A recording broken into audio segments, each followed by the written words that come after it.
kita. Pernahkah kamu ingin menyelam ke bagian samudra yang paling dalam? Nah, hari ini kamu akan punya kesempatan mewujudkannya. Sebelumnya, seberapa lama kamu mampu menahan napas? Tidak terlalu lama. Tenang, jangan khawatir. Silahkan naik kapal selamku dan ikutlah denganku dalam perjalanan menuju kedalaman. Siap? Oke, ayo menyelam. Saat ini, tepat di bawah permukaan, kamu melihat banyak makhluk hidup berkeliaran di sini.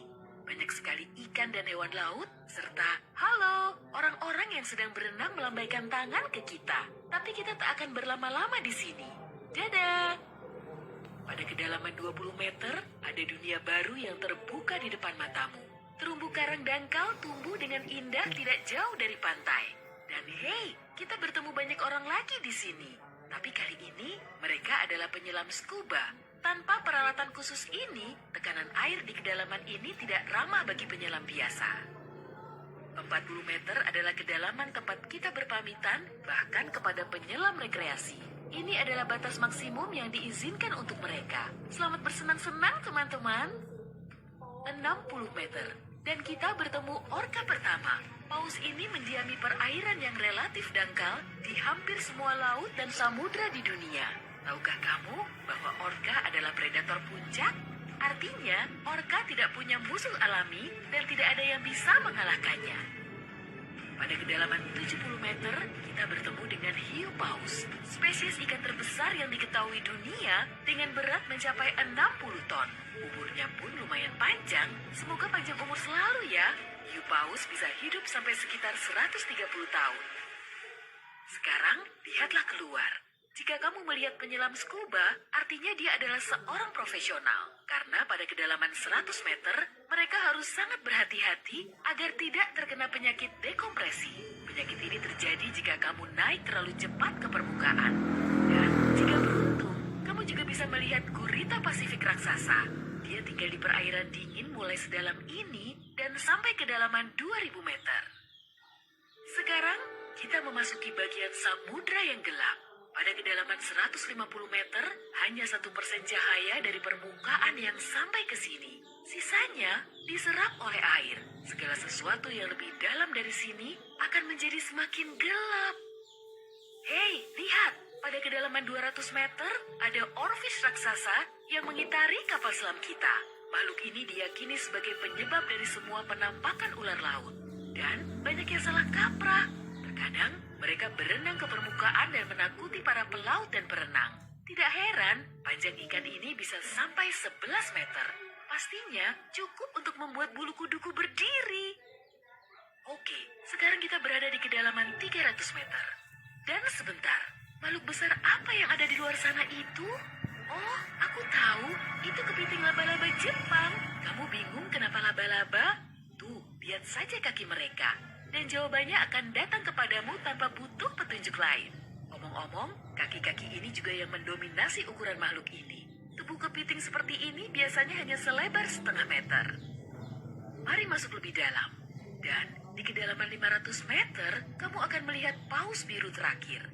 Tidak, bukan paus biru terakhir di dunia. Maksudku, ini adalah jarak terdalam yang bisa mereka tempuh. Paus biru tidak benar-benar perlu menyelam sampai sedalam ini untuk mencari makanan yang sudah berlimpah di perairan dangkal. Tapi mereka masih mampu. Sepertinya mereka hanya ingin memamerkan kehebatan. Mau bagaimanapun, mereka adalah makhluk terbesar dalam sejarah bumi. Baik di samudra maupun di darat. Shh, kamu mendengar ini? Ini adalah suara yang dibuat paus sirip untuk berkomunikasi dengan teman-temannya dari jarak berkilo-kilometer. Mereka bisa melakukan ini berkat saluran shofar atau saluran laut dalam yang umumnya dimulai dari 600 meter, tapi kedalamannya dapat bervariasi. Ini adalah lapisan air yang kecepatan suaranya paling rendah dan gelombang suara dapat bergerak ribuan kilometer sebelum menghilang. Pada kedalaman 830 meter, kita telah mencapai titik tempat Burj Khalifa, gedung tertinggi di dunia. Tidak akan mungkin menunjukkan ujungnya ke permukaan jika diletakkan di bawah air. Hei, ayo kita coba. Sekarang kita memasuki bagian samudra yang sangat menarik. Di sini tidak ada sinar matahari dan banyak makhluk aneh berkeliaran. Salah satunya adalah cumi-cumi raksasa. Ya, yang luar biasa besar itu, dia mendiami kedalaman 900 meter. Bayangkan makhluk dengan mata sebesar frisbee. Paus sperma memburu monster ini, tapi mereka dijamin mampu melawan balik. Melihat mereka bertemu adalah pemandangan yang menegangkan. Dan disinilah kegelapan pekat akhirnya menyelimuti kita. Zona tengah malam. Tekanan di sini sangat besar, sehingga jika kamu entah bagaimana bisa sampai ke sini tanpa kapal selam, kamu akan hancur dalam beberapa detik. Dan lebih malangnya lagi, tanpa melihat apapun, pasti tidak mau kan? Kembali ke topik.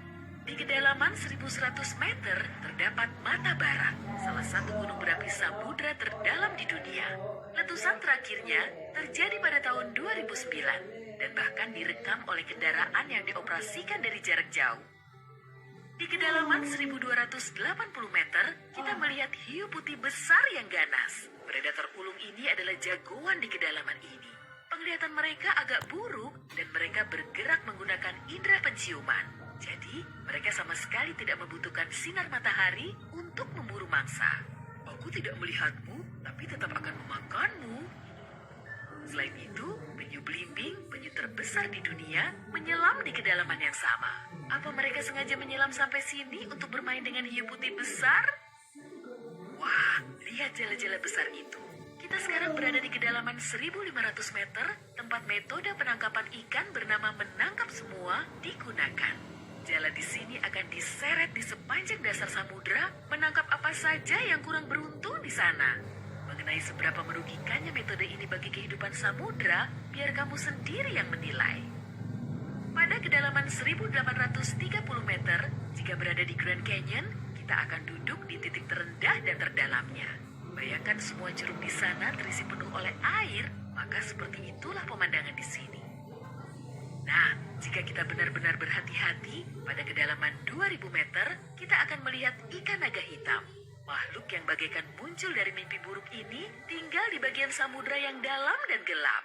Dan percayalah padaku, lebih baik dia tetap di sana. Bentuknya mirip makhluk dari film horor dan aku lebih suka jika kita tidak berpapasan dengannya di permukaan. Pada kedalaman 2250 meter, kita harus berpamitan dengan paus sperma. Ini adalah titik terdalam yang bisa mereka selami. Dan mereka memang tidak punya urusan untuk menyelam lebih dalam lagi. Mungkin kalau mereka berburu ikan naga hitam, atau justru mereka yang diburu.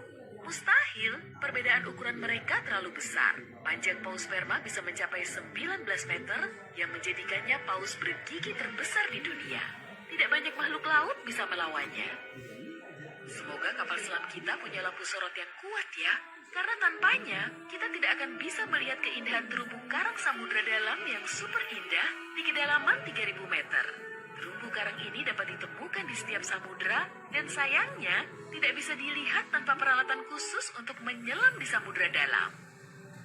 Oke, mari terus melangkah lebih dalam.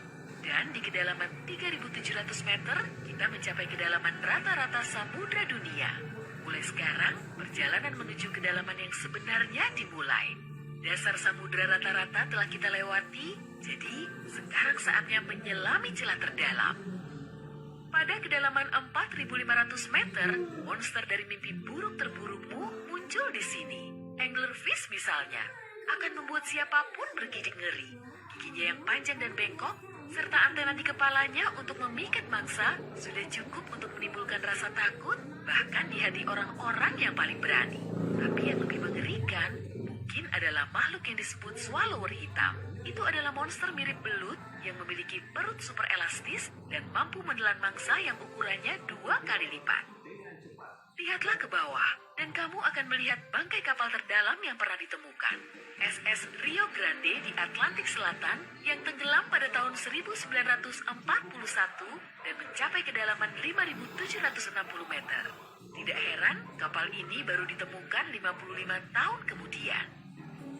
Sekarang, bagian samudera terdalam dan tergelap dimulai. Kita menyelam ke Palung Mariana. Menurut pengukuran resminya, Palung Mariana dimulai pada kedalaman sekitar 6.000 meter. Ini adalah area yang paling jarang dieksplorasi dan paling menarik bagi para ilmuwan dan petualang. Apa yang ada di dasarnya? Baiklah, kita akan melihatnya. Tapi selagi masih dalam perjalanan, aku akan menunjukkan hal-hal lain yang ada di sini. Misalnya, ini adalah ikan terdalam yang pernah ditemukan. Namanya ikan siput. Dan dia tinggal di kedalaman 7.900 meter. Tubuhnya tembus cahaya sehingga kamu bisa melihat menembus kulitnya.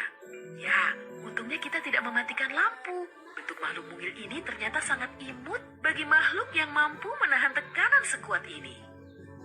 Makin rendah dan dalam, kamu tidak akan melihat jenis ikan atau hewan vertebrata apapun di sini.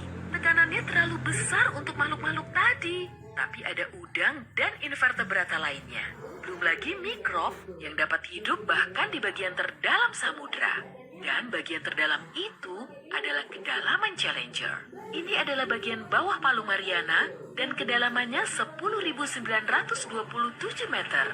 Ya, kita telah sampai di bagian paling bawah bumi. Tak banyak orang yang pernah ke sini dan tak banyak juga yang diketahui tentangnya. Tapi para ilmuwan tidak akan berhenti dan ada harapan kita akan segera menemukan rahasia apa yang berada di kedalaman samudra.